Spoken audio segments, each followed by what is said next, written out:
Hello, hello, hello. Welcome to another brand new episode of Things Reality. I am your lovely host, Pastor Udo Uyobi. Alright, I want to appreciate each and every one of our viewers and our followers so far who have been tuning in. For those of you who have subscribed, followed and liked our channel, Life Changers TV, I'm saying a big thank you to each and every one of you. Remember, this is Things Reality. You will not get access to this content regularly. Do well to ensure that you go to the YouTube platform, search for Life Changers TV, subscribe, like, and follow. You can also set that notification button to let you know whenever we go live, and you'll have access to a lot of uplifting content on a regular basis. All right, today we're going to be looking at instilling character and values, something that we began in our last episode. Instilling the kind of character and values that you as parents want to see your teenager exhibit. You know, many times you might tell yourself, okay, it doesn't matter now. Let them just grow and eventually they will learn it. They will not just learn it. If you don't take an active role in seeing that those values and characters are consciously instilled in them, they will struggle later in life to show forth those kind of character. In fact, it might seem very strange to them when they meet people who are truthful, who are honest, who are reliable, who are accountable. Like imagine they meet someone and the person tells them, okay, I need to tell my mom, okay, now I need to tell my mom I'm going to be at this place. Like, really, you need to tell your mom why? Like, I'm being accountable, my mom needs to know where I am. It sounds strange to them. Or imagine years down the line, you meet a husband who doesn't think to let his wife know where he's going to, or even tell his children, okay, I'm going to be out of town on a trip. He doesn't care. He has not been taught to care. He has not been taught to take some things into consideration. So as a result of that, he has become who he is right now and doesn't know any better. So you don't want to become a parent who is raising a teenager who has no compassion, who has no empathy, who has no love or respect for others. So to everyone who gave their lives to Christ, who accepted Jesus in our last episode, I want to encourage you. Jesus loves you and wants to begin building a relationship with you, a friendship with you. Please feel free to send your particular desire. If you want materials that will grow your faith, grow your walk with the Lord, please send message to WhatsApp, Telegram, text message on TikTok to +234 813 929 2708, or send an email to teensreality@lifechangerstouch.org. We want to hear from you and let you know what exactly it is that God has in store for you. All right, so we're going to be continuing on the kind of character and values that each parent must make up their mind to instill in their children. Now, moving on to point 5 now, which says self-sufficiency. Learning how to handle difficult situations that may crop up suddenly. Self-sufficiency. This is very important. This is very vital. And it's sad to see that amongst the Gen Zs and Gen Alpha today, you see a lot of teenagers who are unable to help themselves. Their parents have to do everything for them. Not just even do. The parents even have to think for them. They cannot be bothered to think. They cannot be bothered to imagine. They don't know how to play the imagination game. I'm like, okay, what if this happens? Like when you say you are preparing for contingencies, that this is likely to happen. What do I do when this happens? How can I be prepared? How can I be ready ahead of time? So you don't want to raise a teenager who, if he or she is thrown into a dangerous situation or a situation they're not prepared for, they don't know how to handle it. You must teach them how to be self-sufficient, because at this age now, they should begin to learn how to do simple things like cook for themselves, basic meals. Things like cooking basic meals. How to take care of themselves, how to do the laundry, how to keep a home clean, how to keep the environment clean. If you even have younger children in the house, they should begin to learn how to raise those children along with you. Instead of hiring babysitters, teach your own teenagers how to become babysitters themselves. It will help them in the long run. It begins to teach them responsibility. It helps them to become more mature. You know, when they're able to, the younger sister or brother comes to them and tells them, okay, I need this, that. At least they learn to know how to go into the kitchen and prepare this for that sibling. They can assist that teenager or their sibling, that teenager can assist the sibling with a homework assignment, with an art or science project. They can prepare for any kind of stuff. So encourage and prepare them to be self-sufficient. Don't leave them to be completely helpless. They're in situations they don't know what to do. What they need to do, they know how to respond, to go either into a panic mode or they begin to have anxiety disorders. That is brought about not because they have maybe mental issues or mental challenges, but because they do not know how to take care of themselves. You know, personally, I grew up with a father who preferred that you have everything you need when you're going on a trip. You're like, better to have too much than to have too little or none at all. So I wound up going on trips, like simple trips where people may take a backpack or a small duffel bag. I would end up going with a box and people would be like, now what are you carrying? It's just for 2 days. It's just for 3 days. All this one is too much luggage. Or they say too much load. And I'm like, I'll leave it though. You don't know what will happen.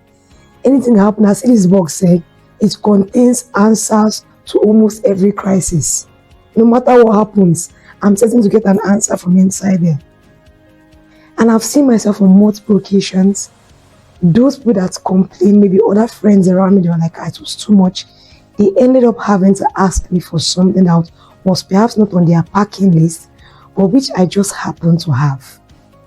So at that point, I wasn't just helping myself, I was helping them. And they began to see me as someone that was self-sufficient, that if you needed something, you could come to Udo and get it.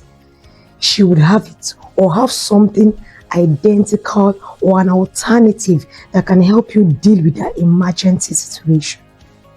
So you want to raise a teenager like that who can deal with contingencies, who can deal with emergencies without panicking, who know how to read a room, who know to assess situations carefully and make wise and best decisions. So teach them to be self-sufficient. Number 6, kindness. You want to teach your teenager how to be kind. Some people think that kindness is overrated, but that is not actually true. It is not overrated to be kind, to be merciful, to be good. You understand? To show mercy. To just think of, like, if I was one in that situation, how would I want someone to treat me? You're teaching your teenager not just to ignore people that they meet. Perhaps they go to school and they see someone else struggling with one subject in class, and your teenager just happens to be particularly good with that subject. Teach them to be willing to extend a helping hand. They shouldn't hold back or draw back. They should be kind without needing to be asked. If they see someone falls down or someone falls down or hurts themselves, that's when they say, okay, how can I help? How can I assist? What can I do for you? It should be something that should come quickly to their lips. It should be something that enters into their mind. But nowadays, you see a lot of teenagers who they don't even care about. They don't care at all.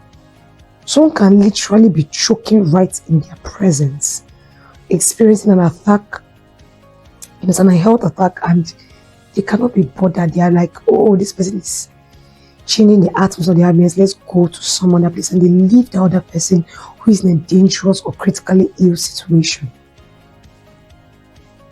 Teach your teenagers to be kind, to be compassionate, to be merciful. You understand?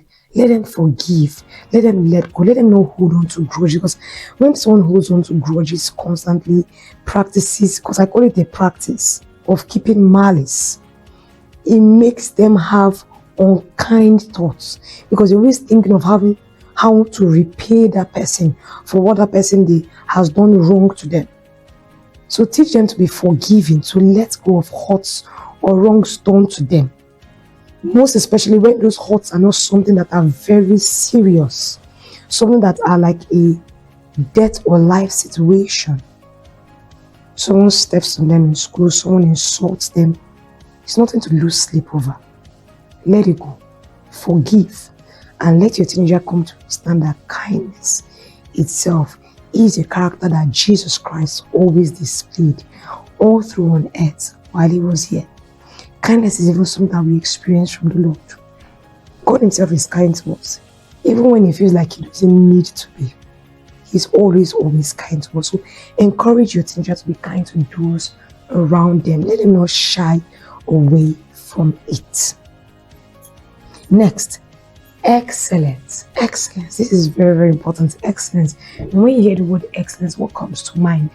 Some might think it's just all about academic excellence, but no, that's not it. And when you hear the word excellence, it's about teaching your child to bring their best to everything that they are doing, to everything that's entrusted to them, putting their very best efforts.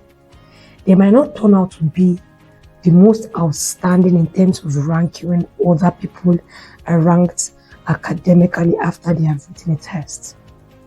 But that child can tell you at the end of the day, I did my absolute best. As in, they can tell they did their best. They did not hold back. They did not stint on their preparations. They did not deny themselves the opportunity to bring out excellence. You understand?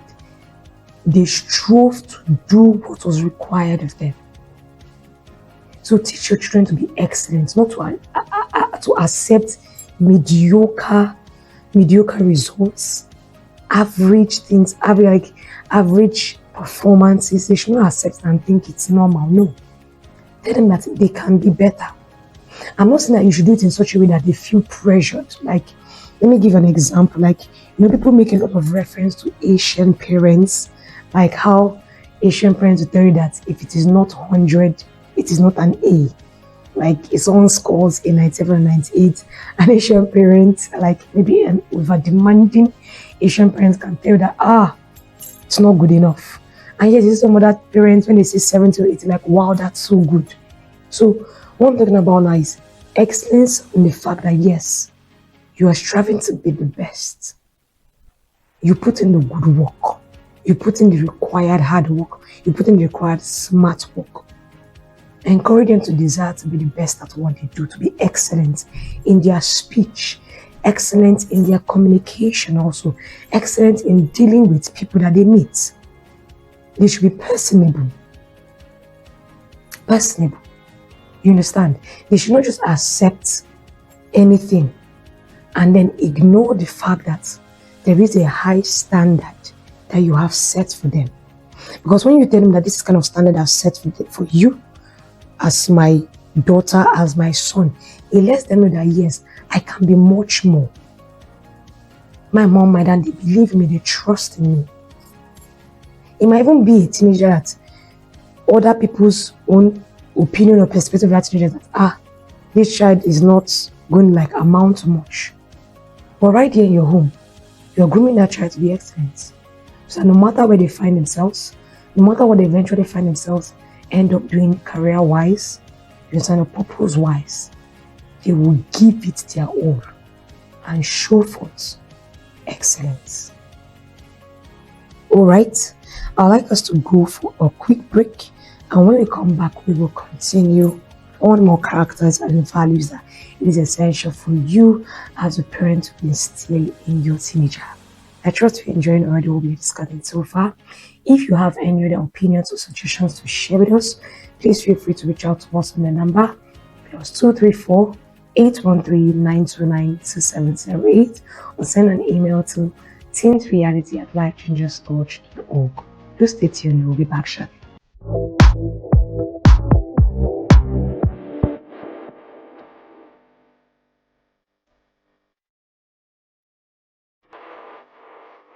Hello, I want to welcome each and every of you to the maiden edition of Teens Reality TV show. I am your host, Pastor Udo. Our vision is to create a new brand of teenagers who can get to understand who they are, who they were created to be by God, and helping them navigate this life easily by His help. It is so important. Alright, welcome back from that quick break. We'll be continuing and moving on now to the very next point. The character, the value you want to instill in your teenager. It says loyalty and steadfastness. Loyalty and steadfastness. Now, you want to raise a teenager who is loyal and who is steadfast. You don't want a teenager who runs as the first sign of danger, like running away and abandoning. Because the teenager should learn to distance himself from danger, but you don't want him running away and now abandoning those who he's supposed to stand through to imagine leaving you or leaving the younger siblings in a situation that is dangerous. Perhaps there's you begin to feel tremors and shocks, and earthquake is about to happen, or a news report comes suddenly that there's going to be a tsunami or something like that. For those of you who live in the ring of fire nations, places like Japan and there, so something like that is happening and your teenager is aware. At that particular point in time, if he or she is at home and you as a parent are at work, he or she should not just leave the house and leave the younger ones. He should at least first and foremost call you, let you know this was happening. Okay, what should I do with them? But there is that responsibility, that sense of responsibility and loyalty that they are part of the family, they are part of me. So they are loyal to the family. They are loyal to the fact that there is love, there is unity in the home. Steadfastness. They should be steadfast. You don't want teenagers who are changing their mind every 2 minutes. They say one thing today, they are saying another thing tomorrow. You ask them, try to tell them they should be calm. You can tell them, yes, I understand the fact that a lot of attractions come out each day for you as a teenager, but be calm, observe before you jump and dive into any one of them. Before you make a decision. You understand? Take for example, a teenager that just comes and says they want to get a piercing in any part of their body. Maybe a navel piercing, a nose ring, and stuff like that. And you ask them, oh, okay, what influenced that decision? How did you come about it? And oh, I just saw it on this person's show and I liked it. Okay. You ask them, okay, a few days down the line, are you sure you're gonna like it? But you ask them, there's gonna be a lot of pain in getting the actual piercing take place. Are they set? Are they up for it? Are they willing to take care of it because it can become infected? You let them know all these things and they're like, okay, I'm not sure I want to do that. So they must be certain that before making certain decisions that they are ready for it. So you want someone who is steadfast, who is not prone to just joining the latest rave, the latest crave going on, joining the bandwagon. So you teach them to be steady, to be calm. They can be vibrant, they can be playful, but they should not rush into making decisions without considering, first of all, what will my mom and my dad have to say about it? Will they approve of it? Remember, they need your supervision on many matters. So if you have teenagers who are in a rush to make decisions that are not within their rights to make, you must be careful. There is a role and a place you occupy currently, and they must be made to realize, recognize it, and respect it. They must be deferent to that position you occupy as a parent in their life. They must be loyal to you, loyal to your words, loyal to the Lord, steadfast. All right, I want us now to look at an example of good parenting that was shown, through a story we will share. Before we do that, I want to realize that these different characters and values we explained are not the limits. There are still more. In fact, you can drop it in the comment section and let us know, okay, that perhaps I did not talk about this particular area and say, okay, can you expatiate more on this and let us have a more better understanding of it. All right, so that is that. So I want us to look at a quick story that when I read it for myself, I was very, very touched when I saw that. So it came from someone who you might have assumed was not obligated or mandated to show that kind of kindness or compassion to the young man he met around the teenager. But let's read it together and you will see for yourself. One day, when I was a freshman in high school, so he was probably around 15 or 16, I saw a kid from my class walking home from school. His name was Kyle. It looked like he was carrying all of his books. I thought to myself, why would anyone bring home all his books on a Friday? He must really be a nerd. I had quite a weekend planned, parties and a football game with my friends tomorrow afternoon, so I shrugged my shoulders and went on. As I was walking, I saw a bunch of kids running toward him as running toward Carl. They ran at him, knocking all his books out of his arms and tripping him so he landed in the dirt. His glasses went flying and I saw them land in the grass about 10 feet from him. He looked up and I saw this terrible sadness in his eyes. My heart went out to him, so I jogged over to him as he crawled around looking for his glasses, and I saw a tear in his eye. As I handed him his glasses, I said, "Those guys are jerks. They really should get lives." He looked at me and said, "Hey, thanks." There was a big smile on his face. It was one of those smiles that showed real gratitude. I helped him pick up his books and asked him where he lived. As it turned out, he lived near me, so I asked him why I had never seen him before. He said he had gone to private school before now. I would never have hung out with a private school kid before. We talked all the way home and I carried some of his books. He turned out to be a pretty cool kid. I asked him if he wanted to play a little football with my friends. He said yes. We hung out all weekend, and the more I got to know Carl, the more I liked him. And my friends thought the same of him. Monday morning came, and there was Kyle with a huge stack of books again. I stopped him and said, "Boy, you're going to really build some serious muscles with this pile of books every day." He just laughed and handed me half the books. Over the next 4 years, Carl and I became best friends. When we were seniors, we were going to think about college. Carl decided on Georgetown and I was going to Duke. I knew that we would always be friends, that the miles would never be a problem. He was going to be a doctor and I was going for business on a football scholarship. Kyle was valedictorian of our class. I teased him all the time about being a nerd. He had to prepare a speech for graduation. I was so glad it wasn't me having to get up there and speak. Graduation day, I saw Kyle. He looked great. He was one of those guys that really found himself during high school. He filled out and actually looked good in glasses. He had more dates than I had and all the girls loved him. Boy, sometimes I was jealous. Today was one of those days. I could see that he was nervous about his speech, so I smacked him on the back and said, "Hey, big guy, you'll be great."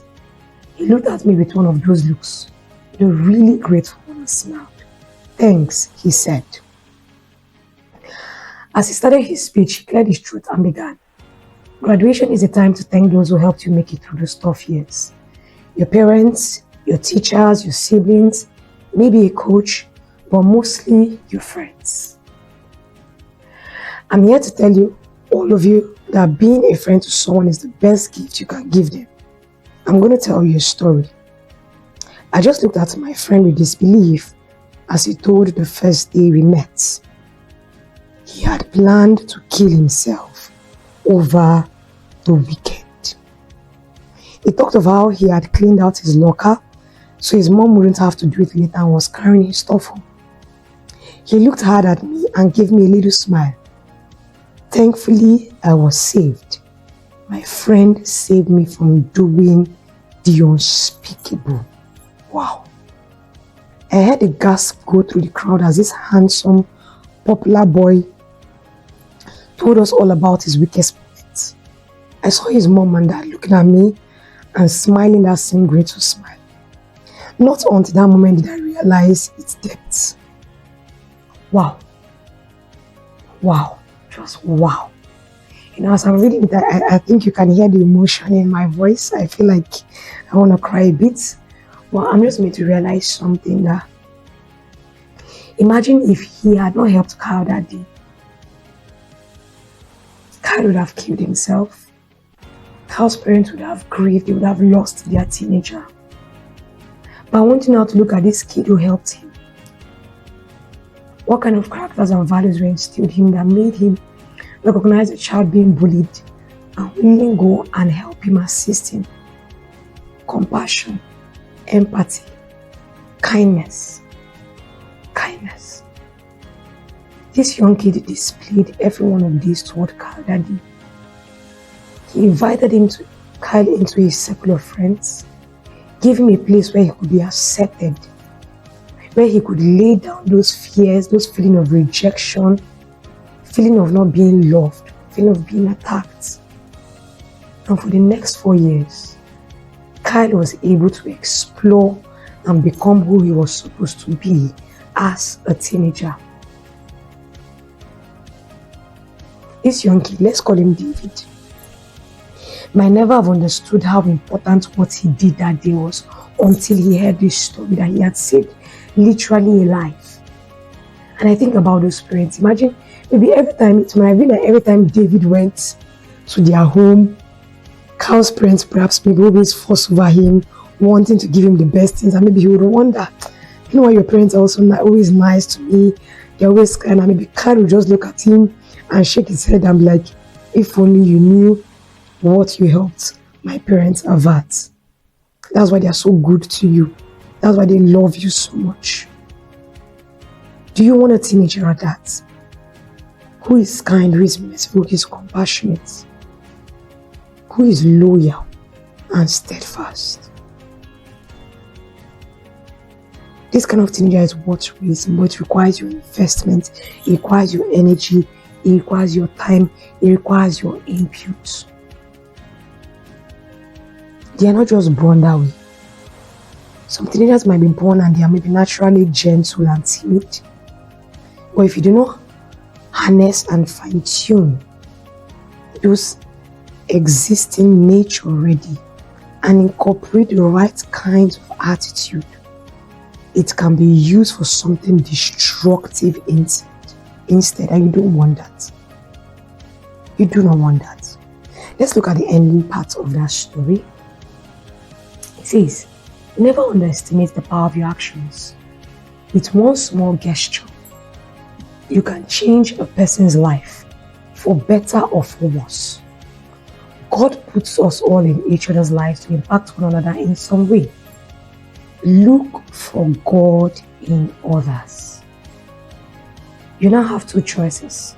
You can pass this on to your friends or delete it and act like it didn't touch your heart. As you can see, I took choice number one. When I saw this for myself, I took choice number one. Friends are angels who lift us to our feet when our wings have trouble remembering how to fly. There is no beginning or end. Yesterday is history, tomorrow is a mystery, but today is a gift. Alright. A lot of things might have happened in the past with you, teenager.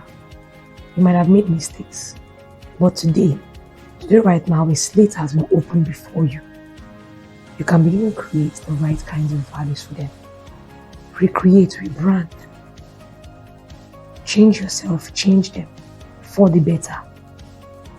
Create a home where love will prevail. Love for God, love for family, love for others, respect. Where there will be honesty. Create a home where compassion will be celebrated and not mocked or derided. Supervise your teenagers. Ensure that these things you're trying to teach them, they are actually displaying it when they go out there and they relate with people. Let them not just be that they are listening to you, but it's not actually entering into them. Be certain that what they are listening to you see, what they are seeing you do, is actually having an impact and a positive effect, a lasting impact on them. That is what I want for you as a parent. That is what I want for you as a teenager who right now is perhaps going through talks or issues with your parents, and they're like, okay, no, we want you to do this, and you're trying to pull back. Please don't pull back. They want the best for you. And one thing is certain, as you allow them to do what they need to do, you will surely become who you're supposed to be in God's great plan for you. All right, thank you so much for staying tuned. We have come to the end of today's episode. I feel reluctant to leave you, but I know that I'll be back again on another episode as we continue on our topic, parental supervision. Remember, no question is too hard or too big for us to resolve. Your reality, we want to know what you're experiencing. If you even want to send videos, stories, audio recordings, whatsoever it may be, sharing your pain, sharing your challenges, feel free to reach out to us with the number +234 813 929 2708. Send an email to teensreality@lifechangerstouch.org. Till I come your way next time, this is Pastor Odo saying to you, keep living in the right way.